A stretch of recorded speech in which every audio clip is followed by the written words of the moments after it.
He mencionado dos veces al Marqués de Tamarón al presentar bueno, yo creo que tres en realidad, al presentar a Salvador de Madariaga, tanto porque ambos son diplomáticos que dominan perfectamente su lengua materna, que no se dejan confundir por veleidades de lenguas aprendidas, tanto por eso como porque ambos tienen una novela de título equívoco, no por propia voluntad, como ocurre en el caso de El final de Norma de Pedro Antonio de Larcón, y bueno, también en su cuento El abrazo de Vergara, sino por, bueno, un desgraciado accidente, diría yo, porque Madariaga tiene El semental negro, que no va no es ese tipo de novela, y el Marqués de Tamarón tiene El rompimiento de Gloria, que encima la editorial Pretextos, que fue quien la publicó, bueno, puso el título todo en mayúscula, en versalitas, no, en mayúscula.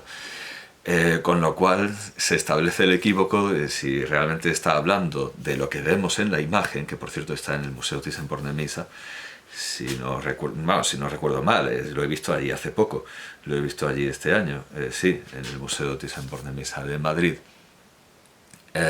Esto es el rompimiento de Gloria, la luz que atraviesa. Además, creo que esto lo fue explicando en muchísimas entrevistas. Seguro que con Sánchez Dragó. Con Sánchez Dragó tiene alguna que otra entrevista. También hay algún debate. No sé si en otro programa... Con Sánchez Dragó, seguro. Ahí explica lo que es el rompimiento de Gloria. Y no sé si en algún otro programa le hicieron...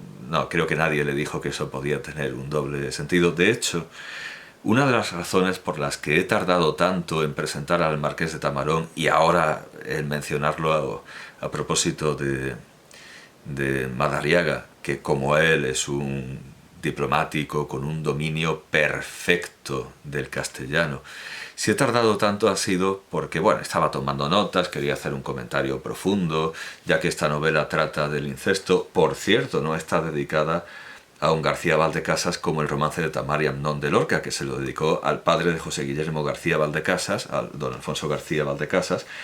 Nadie sabe por qué pensó que ese tema sí, bíblico, pero caramba, un poco peliagudo, incestuoso, podía ser de su agrado. Esto no está dedicado a un García Valdecasas, a diferencia de aquí está, de su primer libro, este libro de cuentos, Pólvora con aguardiente, que está dedicado al hijo de Alfonso García Valdecasas, José Guillermo García Valdecasas, mi rector, Josefo Guilelmo García Valdecasas Indulgenti Censori Amico Seguero. Pero este libro no va no va sobre el incesto, a diferencia del romance de Tamar y Amnón. Ya una dedicatoria sobre el incesto es suficiente. Este libro ya no está dedicado a García Valdecasas, de hecho. Sí, tiene una dedicatoria, Septimio cani amico quondam et futuro nec non omnibus creaturis numinibus diisque olim per agrestia commitantibus me vel iugiter commitaturis. Bueno, su perro Septimio, entiendo. Un perro, no sé si de caza o de paseo. Bien, ya tantas dedicatorias a los García Valdecasas de obras sobre el incesto era demasiado. Me puse a investigar la trayectoria del incesto en la literatura española contemporánea. Desde luego tiene el precedente inmediato de su compañero de columnas de ABC, Jaime Campmany, El pecado de los dioses, pero claro, pensaba extractar un artículo de Felipe Sassone que a propósito de Benavente comentaba la trayectoria del incesto, el porqué del incesto en la literatura española. Pero claro, el incesto moderno, por así decirlo, claro, el incesto moderno remite a D'Annunzio, pero esto es un incesto clásico, esto es un incesto mítico, sí, desde luego. La propia portada ahonda en la antigüedad, en la mitología. Pero al final me di cuenta de que lo mejor es enemigo de lo bueno, un dicho que yo no conocía, y fue precisamente José Guillermo García Valdecasas quien me dijo que eso era un dicho, que no era una frase de Julio Samsó, como yo pensaba, pues lo había oído citar. Lo había oído como algo que solía decir el arabista Julio Samsó, y me dijo, no, eso no es una frase de Julio Samsó, eso es proverbial, lo mejor es enemigo de lo bueno. Pues si hubiera querido hacer un comentario del Marqués de Tamarón como me hubiera gustado, viendo todos sus libros, viendo el Guirigay Nacional, viendo todos sus artículos, no lo habría hecho nunca. Así que me parece perfecto que Madariaga me dé la ocasión para recomendar estos dos libros, que además se presentan solos. Bueno, la portada en sí ya muestra un ethos, una aspiración. Yo creo que todo el mundo, todos nosotros, quisiéramos tener un estudio como el de San Jerónimo en esta obra de Antonello da Messina. Todo el mundo quiere tener este despacho, este es el modelo de despacho, que por supuesto aparece descrito en uno de los cuentos. Como digo, está dedicado a José Guillermo García Valdecasas, censor indulgente, amigo severo, y tiene una magnífica autopresentación, una semblanza del propio escritor que no puede ser mejor que no puede ser mejor la mía. Es imposible que yo pueda superar esta autopresentación, así que me limitaré a leerla. El autor de estos cuentos, que es el de la derecha de la fotografía, espero que la cámara no lo invierta, nació en Jerez de la Frontera en 1941, de padre español y madre inglesa. Bueno, claro, lo de la lengua materna puede fallar, pero bueno, que domina a la perfección el castellano.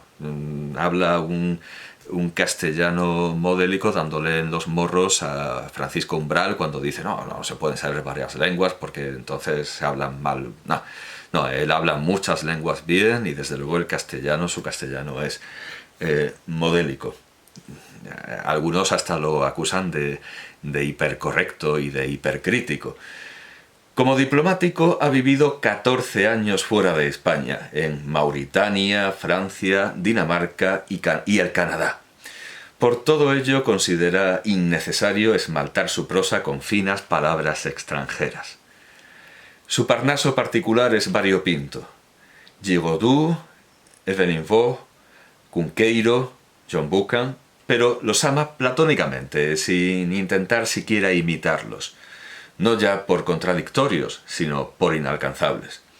De todas formas, al nunca haber acudido a concursos literarios, ni haber sido víctima de la insidiosa censura o de la cruel persecución política, teme que su única pretensión válida para considerarse un gran escritor es que mide 1,97 m o 1,97, no sé cómo lo dirá él, porque claro, lo pone de manera científica con la abreviatura M, bueno, claro, sin el punto, pero con el punto que da fin a la oración.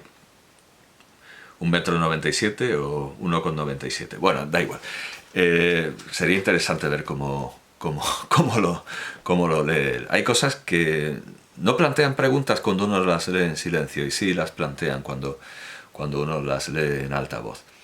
Este libro de cuentos también pensaba comentarlo detalladamente, pero caramba, no, léanlo. Esto es un castellano fantástico y una fantasía universal, que no se limita a lo castellano. Es un libro de cuentos más que recomendable. Y en cuanto al comentario de El rompimiento de Gloria, al margen de lo desafortunado que pueda ser su título,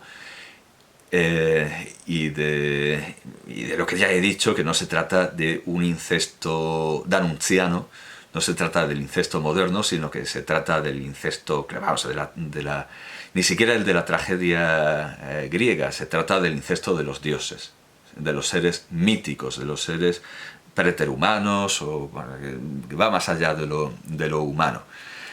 Y además tiene escenarios mitológicos, que bueno, es la Sierra de Gredos. Mitológico en cuanto que espacio natural. Lo único que quería comentar era, bueno, es algo que el propio Marqués de Tamarón comenta a su vez en un apéndice, Creo que es ocioso hacerlo, pero bueno, por si acaso, por si...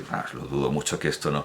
Dice el Marqués de Tamarón: me gustaría saber de quién son los dos hermosos versos apodícticos de la página 58. El deleite en el oficio al siniestro, face diestro. Se los oí citar a Manuel Alvar, le pregunté de quién eran y me dijo que no sabía. Probablemente de un autor castellano de la Baja Edad Media.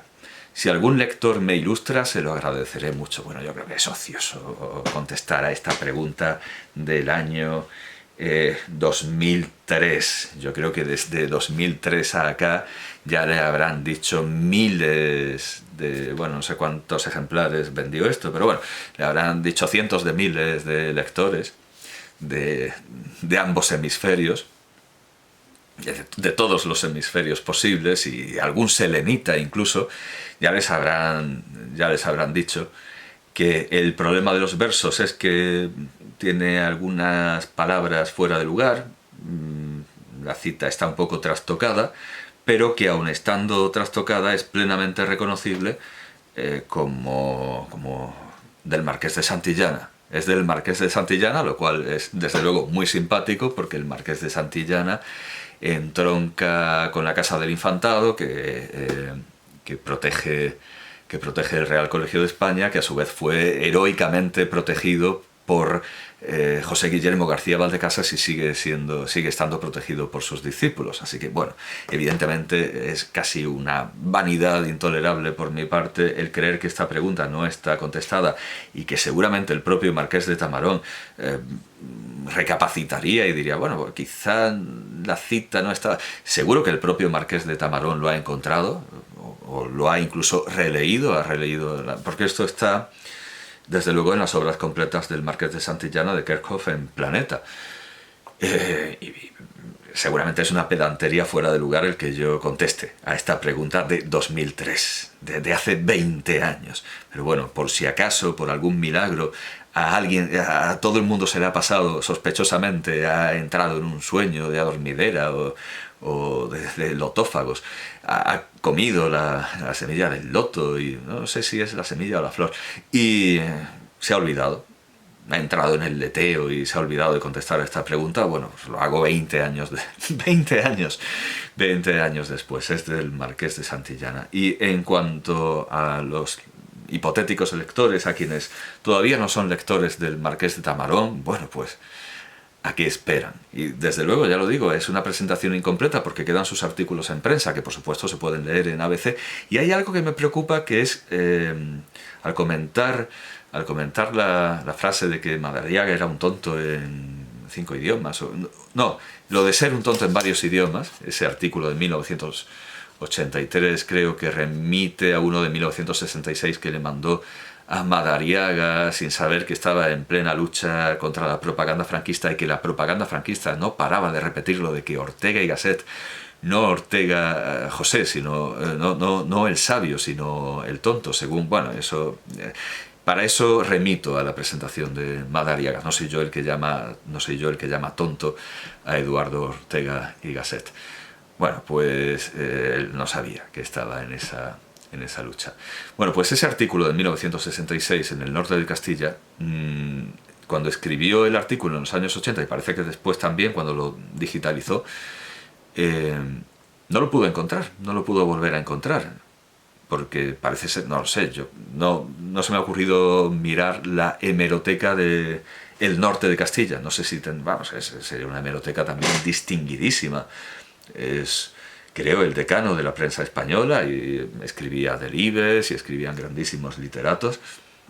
No sé si tendrá una hemeroteca comparable a la de ABC, sería deseable, pero de todas maneras seguro que el Marqués de Tamarón tiene muchísima obra dispersa de la que él mismo se ha olvidado, y sería interesante para esta gente que hace tesis y le gusta ese tipo de cosas, sería interesante que alguien confeccionara unas obras verdaderamente completas del Marqués de Tamarón. Sería más que interesante. De momento, yo solo puedo recomendar las obras incompletas que tengo en mi biblioteca.